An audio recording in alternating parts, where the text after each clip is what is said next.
Selamat malam, kami dari kelompok 2. Saya Ezra Kurniawan dan rekan-rekan saya ada Sabatia Dinta Pradana, Ezra Exelenor Ntukahu, Vera Revansyah, dan Muhammad Ridwan akan mempraktekkan penggunaan chatbot AI yaitu ChatGPT untuk merangkum jurnal dan mengambil kesimpulan dari hasil ringkasan yang dibuat oleh ChatGPT. Selanjutnya akan dijelaskan oleh Sabatia.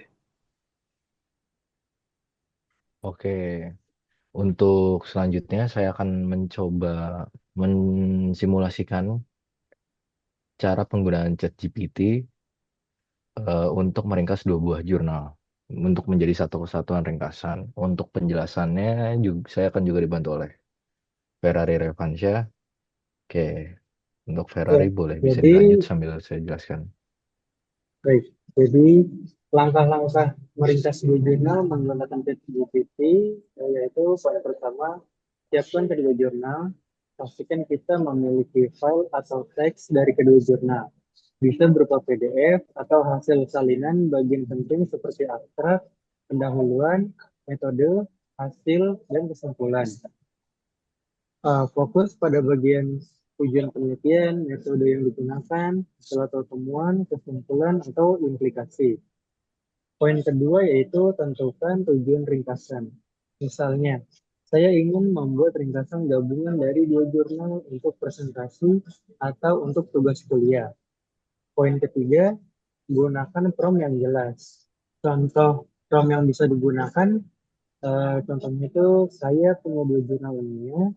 Tolong bantu saya membuat satu ringkasan gabungan yang mencakup tujuan masing-masing jurnal, metode yang digunakan, hasil dan temuan utama, kesimpulan atau implikasi masing-masing, persamaan dan perbedaan antara kedua jurnal, kesimpulan akhir yang menyatukan inti kedua jurnal. Tuliskan ringkasan secara simpel, jelas, dan dalam bahasa yang mudah dipahami orang awam. Maksimal satu halaman, kertas A4.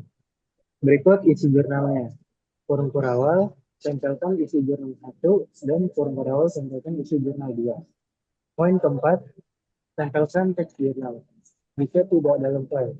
Jika kamu menyalin teks secara langsung, pastikan teks terbaca dengan baik dan diberi tanda pembeda. Misalnya, jurnal 1 kurang terawal. Jurnal atau kutipan isinya. Nah, kemudian jurnal 2 kurang terawal judul atau kutipan isinya. Kemudian poin kelima, minta revisi jika perlu. Setelah ChatGPT memberikan ringkasan, kita bisa meminta, bisakah disederhanakan lagi bahasanya. Kemudian tolong tambahkan kutipan angka dari hasilnya. Kemudian buat jadi dalam bentuk poin-poin. Nah, kemudian poin yang keenam itu opsional. Minta versi dalam format dokumen jika perlu. Minta output dalam bentuk format doc atau struktur presentasi. Nah, penjelasan selanjutnya akan dibacakan oleh Indrek Selini.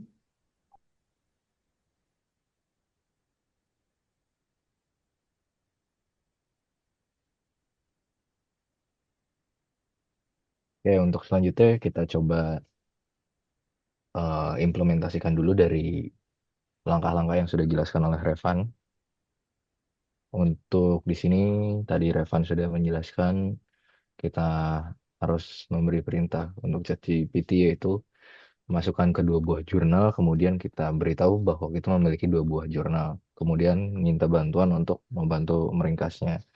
Untuk key point-nya kita memiliki 6 buah key point, yaitu tujuan dari masing-masing, metode, hasil, kesimpulan, atau implikasi dari masing-masing,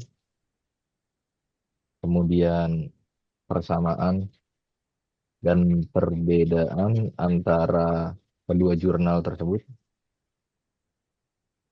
dan yang terakhir adalah kesimpulan akhir yang menyatukan inti dari kedua jurnal. Oke, kemudian kita minta bantuan. Untuk di sini ChatGPT yang kami gunakan tidak 4.0 tetapi ChatGPT 4.5 karena ChatGPT ini mendukung research preview atau artificial intelligence yang bisa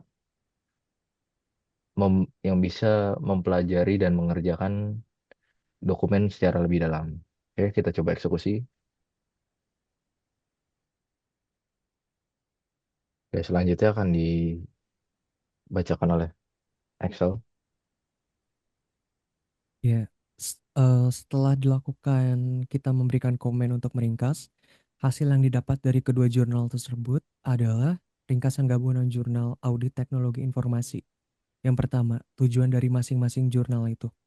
Jurnal yang pertama, yaitu STMIK Dharma Wacana Metro, melakukan audit terhadap pengelolaan teknologi informasi perpustakaan STMIK Dharma Wacana menggunakan COVID 2019 untuk mengetahui tingkat kematangan atau kapabilitas pengelolaan teknologi informasi.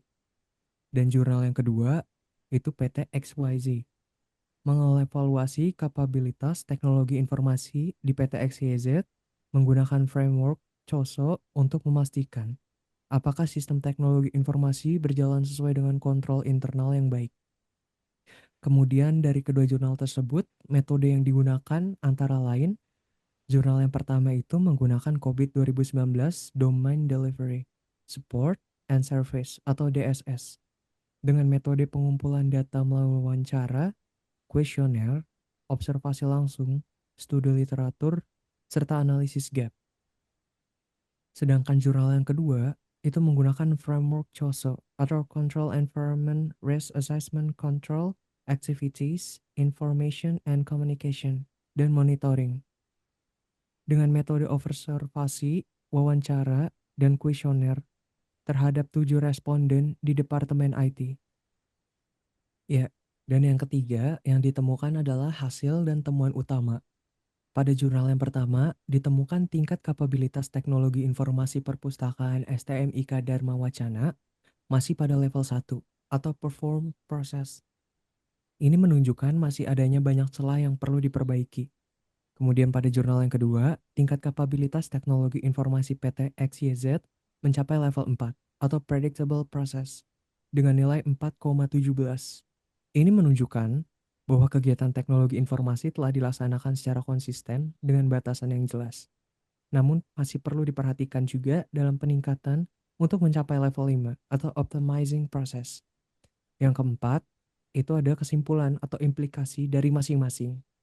Pada jurnal yang pertama, perpustakaan STMIK Dharma Wacana itu masih perlu memperbaiki manajemen teknologi informasinya, yang terkhususnya dalam pengembangan tim IT, penempatan fasilitas, dan perbaikan prosedur operasi untuk mencapai tingkat kematangan yang lebih tinggi. Pada jurnal yang kedua, PT XYZ perlu meningkatkan pengawasan, pengembangan, evaluasi lebih lanjut, serta perbaikan berkelanjutan untuk mencapai tingkat optimasi yang maksimal dalam layanan teknologi informasinya. Kemudian yang kelima, itu ada persamaan dan perbedaan antara kedua jurnal. Sahabatnya bisa tolong scroll bawah. Oke, sudah. Yang kelima itu ada persamaan dan perbedaan antara kedua jurnal. Dari prompt yang diberikan kepada GPT, GPT merangkum terdapat persamaan dan juga perbedaan. Persamaannya dari kedua jurnal yaitu keduanya bertujuan dalam mengevaluasi kapabilitas dan kualitas manajemen teknologi informasi dalam organisasi, menggunakan metode audit berbasis standar atau framework tertentu. Perbedaan yang ditemukan yaitu framework audit yang digunakan itu berbeda. Pada jurnal yang pertama itu COVID 2019 dan yang kedua itu COSO. Kemudian level kapabilitas yang ditemukan berbeda jauh. Jurnal 1 pada level awal, sedangkan jurnal 2 sudah lebih tinggi. Lingkup organisasi yang diteliti berbeda. Institusi pendidikan di jurnal 1 dan perusahaan di jurnal 2. Lalu kesimpulan akhir yang didapat oleh GPT setelah melakukan rangkuman jurnal, kesimpulan akhir yang menyatukan inti dari kedua jurnal. Audit teknologi informasi sangat penting untuk mengidentifikasi tingkat kapabilitas teknologi informasi dalam sebuah organisasi, baik pendidikan maupun bisnis. Dan juga penggunaan framework audit seperti COVID 2019 dan COSO itu membantu organisasi dalam memahami posisi mereka saat ini dan memberikan rekomendasi yang cukup konkret untuk melakukan peningkatan yang lebih lanjut. Kedua jurnal ini menunjukkan perlunya perbaikan yang berkelanjutan serta pentingnya pengawasan dan evaluasi rutin agar implementasi teknologi informasi dapat mendukung tujuan strategis organisasi secara optimal.